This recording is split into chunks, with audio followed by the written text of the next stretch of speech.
Lady G Butterfly, and I'm coming to you live from the parking lot, like I always do. We've been having a little activity here in Houston, Texas, and the surrounding areas with our schools and our children. It was so unfortunate that I saw on the news that at Ross Sterling High School, I think the young man was 17 years old, was unalived by a 16-year-old. It's just so unfortunate. I'm like, why are these children that angry? I don't know all of the details of what happened, but just know that there was a child that went to school that morning who did not go home to his family, and the other young man was arrested, and he won't be going home to his family for quite a while.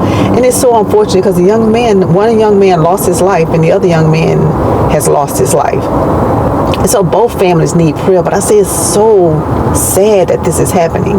And in another event that happened here in the surrounding areas, I think it was maybe Katy, A-Leaf, somewhere, I don't know, I might have the city wrong, but it's if you're not from Houston, just know it happened here in Houston, even though it's right on the outskirts. There was a young man, he was 20 years old. He cut off a school bus, took a gun, went on the school bus, and was trying to take his ex-girlfriend off the bus.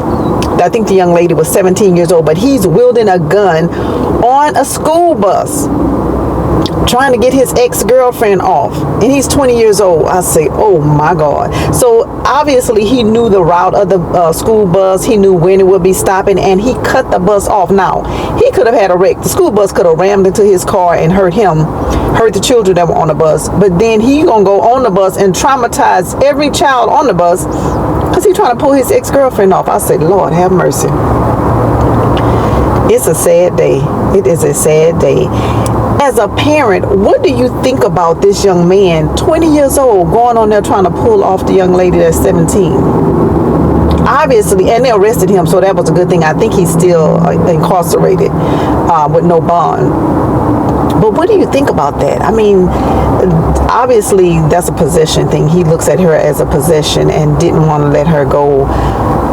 But I thought it was just so sad. I'm like, damn, two horrific events that happened in the same week here in Houston. Well, y'all know what I got to do.